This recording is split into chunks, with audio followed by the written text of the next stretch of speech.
Ucapan Naib Chancellor. Dipersilakan Yang Berbahagia Profesor Datuk Teknologis Dr. Muhammad Ikhwan Haji Toriman, Naib Chancellor.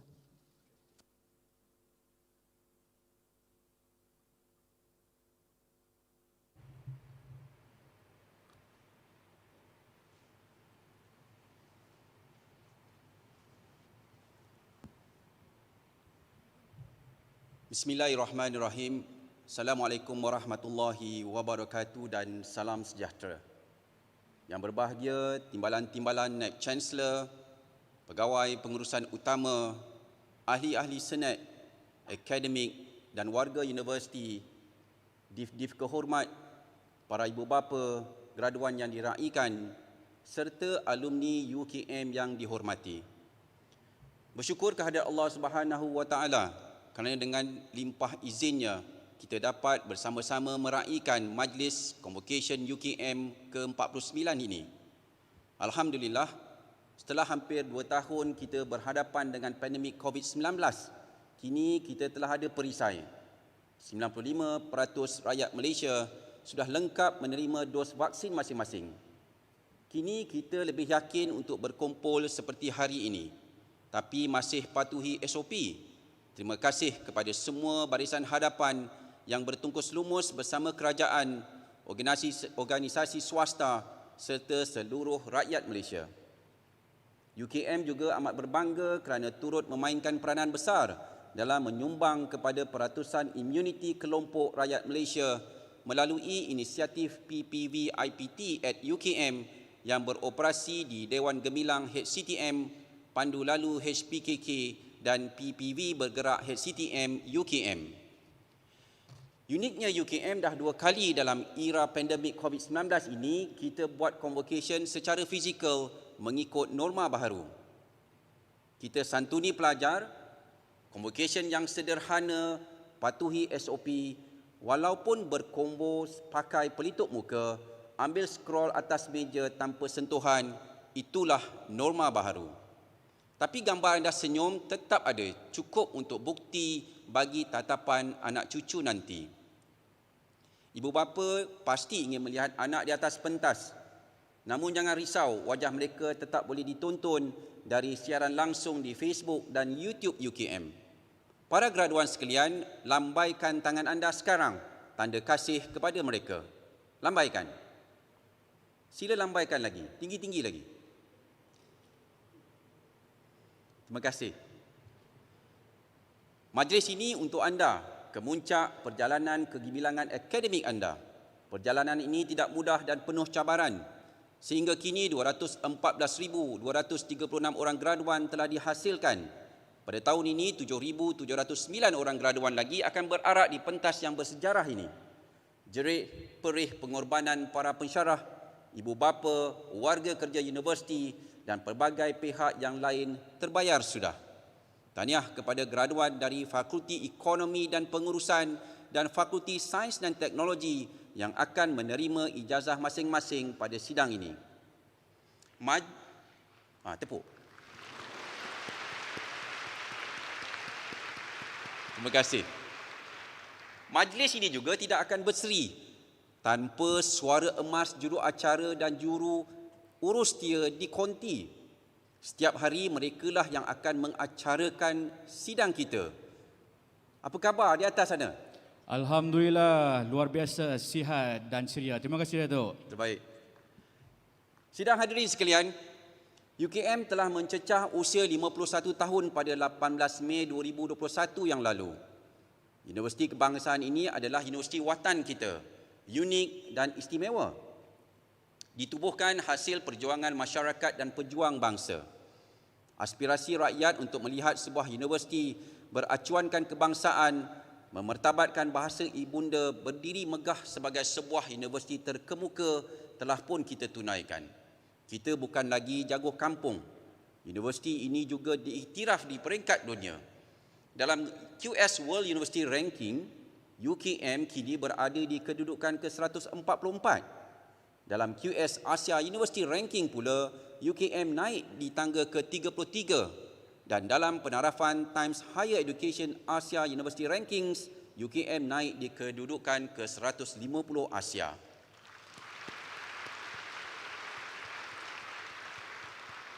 Jadinya jangan kata universiti ini tak hebat.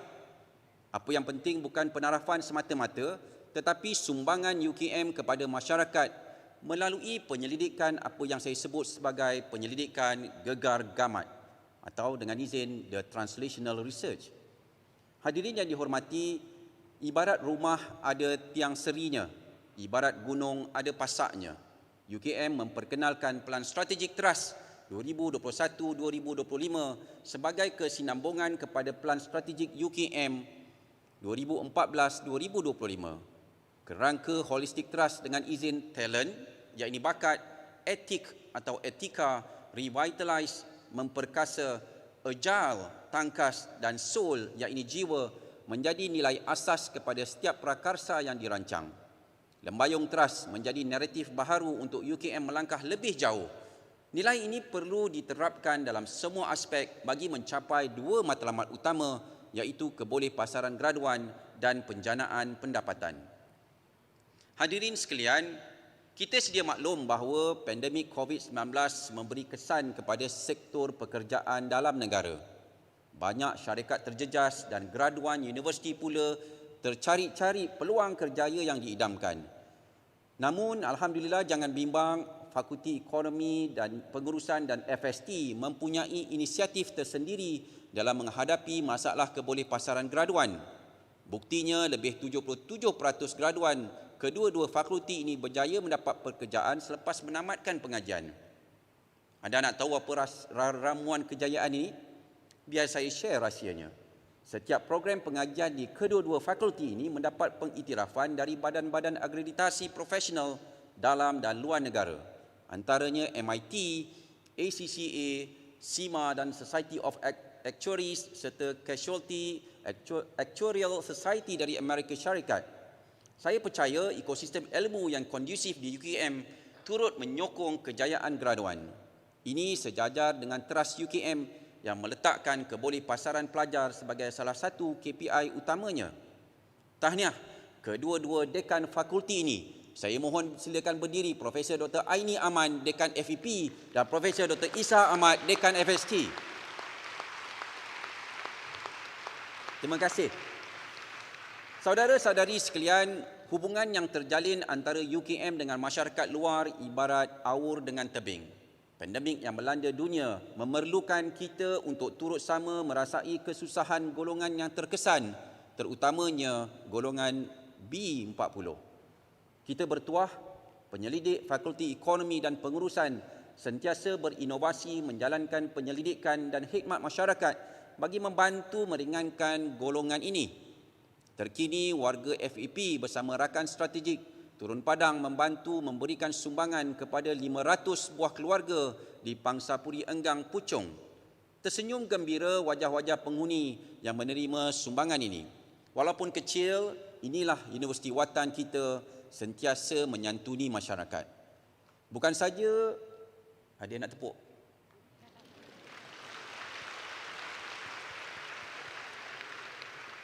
Bukan saja membantu masyarakat di bandar, komuniti orang asli juga dekat di hati para penyelidik FEP. Melalui kepakaran yang ada, FEP melaksanakan tanggungjawab sosial, mendedahkan ilmu pemasaran melalui platform digital kepada komuniti orang asli dari pelbagai kampung di seluruh Malaysia. Walaupun mungkin ilmu ini baru bagi mereka, namun saya pasti pemasaran digital akan mereka kuasai hasil tunjuk ajar sarjana UKM yang diketuai oleh Profesor Madya Dr. Doris Padmini, anak perempuan S. Silwaratnam. Ada di sini, sila berdiri.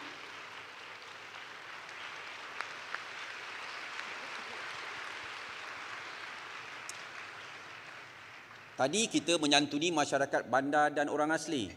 Kini kita cerita tentang FEP membantu pekebun sawit. Bantuan ini telah memberi impak yang besar dalam meningkatkan taraf kelestarian industri sawit negara di mata dunia. Melalui kerjasama dengan MPOB UKM, telah menubuhkan kursi endowment MPOB UKM dan sepanjang kerjasama ini sebanyak 134 geran penyelidikan berkenaan industri sawit telah dijalankan. Ianya melibatkan peruntukan melebihi 4 juta. Pekebun sawit kita memang bertuah. Rezeki makin melimpah ruah dan saya ucapkan syabas kepada semua penyelidik FEP. Hadirin sekalian, tuntutlah ilmu sehingga ke negeri China. Itulah pegangan saudari Fitri Nur Muhajir binti Isagani. Silakan berdiri. Pelajar program Ekonomi Islam dari Kampung Kelatuan Papar, Sabah membawa harapan besar untuk mengubah taraf kehidupan keluarga. Anak kepada peniaga pasar malam ini memberanikan diri untuk meneruskan pengajian jauh dari kampung halaman bagi menampung kehidupan di kampus.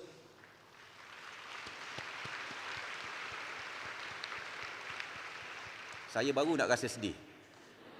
Bagi menampung kehidupan di kampus dan yuran pengajian, beliau sanggup bekerja secara sambilan untuk menambah duit poket tanpa bergantung sepenuhnya kepada pendapatan keluarga. Kekurangan yang ada tidak pernah disia-siakan. Sebaliknya menguatkan tekad beliau untuk terus cemerlang dalam pengajian sehingga mendapat anugerah dekan berturut-turut 4 semester. Hebat pelajar kita ini, tahniah. Orang Sabah. Jika tadi berkelana dari Sabah, ini pula cerita seorang anak pengawal keselamatan dari Shah Alam, Selangor, Nurizati Safuha Abdullah. Silakan berdiri. Terima kasih Nurizati.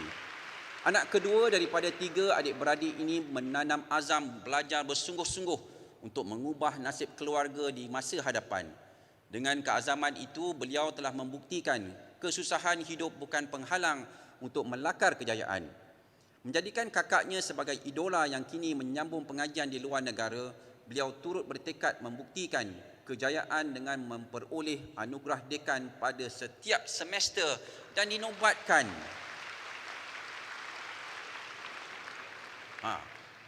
Yang ini besar ni. Dan dinobatkan sebagai pemenang pingat emas FEP untuk Majlis Convocation ini. Tahniah kepada kedua-dua graduan ini, teruskan berbakti kepada keluarga tercinta. Hadirin sekalian, Fakulti Sains dan Teknologi juga adalah salah sebuah fakulti tertua di UKM. Dari nama asalnya Fakulti Sains, fakulti ini telah melahirkan ramai sarjana dan pakar yang sentiasa mendapat pengiktirafan dari dalam dan luar negara. Profesor Dr. Roslinda Muhammad Nazar diiktiraf sebagai Top Research Scientist Malaysia 2021 oleh Academic Science Malaysia baru-baru ini. Manakala Profesor Teknologis Dr. Faizal Muhammad ada di sini. Dr. Faizal ada di sana. Terima kasih. Beliau pula telah dilantik sebagai ahli jawatankuasa khas projek Reverse Engineering System, pengimbas dan pengesanan kargo oleh Kementerian Sains, Teknologi dan Inovasi atau MOSTI. Inilah advokasi ilmu UKM. Syabas dan tahniah kepada kedua-duanya. Melahirkan graduan berkualiti dan bertaraf dunia menjadi matlamat FST. Mereka sering didedahkan dengan pelbagai soft skill bagi mencokil bakat sehingga ke peringkat antarabangsa. Seperti 2 orang pelajar dari program Sains Bahan, Saudara Muhammad Fahad Salim dan Saudari Nur Liana Shasha Muhammad Zamuri.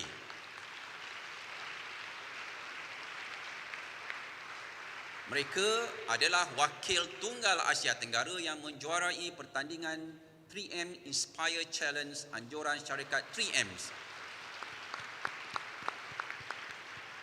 iaitu sebuah syarikat konglomerat multinasional Amerika Syarikat yang berasaskan teknologi dan inovasi sains.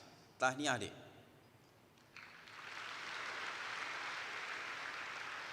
Hadirin hadirat sekalian, hari ini 3 Disember, hak kita menyambut Hari OKU sedunia yang bertemakan kepimpinan dan penyertaan OKU menuju endemik COVID-19. Universiti Watan ini tidak pernah mengabaikan mereka dan keperluan asas mereka. Kita sentiasa menyantuni warga OKU kita. Untuk makluman para hadirin, Majlis Convocation kali ini meraikan 14 orang graduan OKU, 3 orang daripada mereka sudah pun menerima ijazah masing-masing.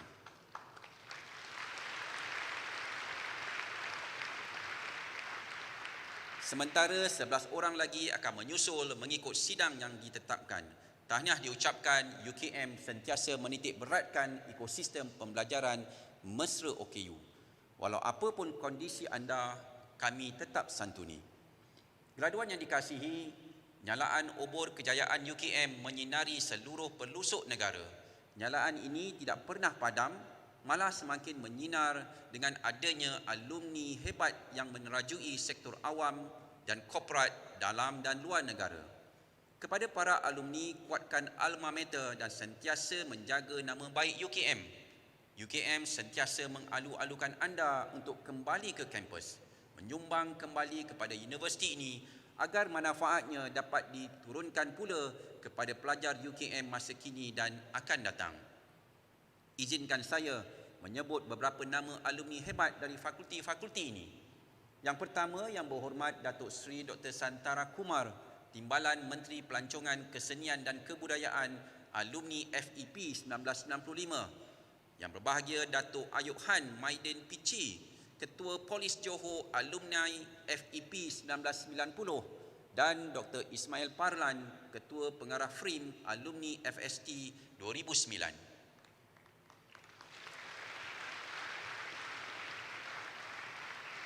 Para graduan yang dikasihi, selepas ini anda akan menempuh alam baharu yang mencabar. Justru manfaatkan segala ilmu pengetahuan dan pengalaman yang telah dipelajari di universiti ini. Anda adalah wajah UKM yang menjadi cerminan universiti watan ini. Walaupun sudah bergraduat, anda akan terus membawa jati diri universiti dan jagalah nama baik universiti ini. Sekali lagi, tahniah diucapkan. Kami iringi perjalanan anda semua dengan doa dan harapan. Semoga anda terus beroleh kejayaan serta berbakti kepada masyarakat dan negara. Sayyidul Ayam hari Jumaat, penuh barakah kurniaan ilahi. Penubuhan UKM mandat rakyat akan dipenuhi amanah abadi. Sekian, wabillahi taufiq wal hidayah. Wassalamualaikum warahmatullahi wabarakatuh.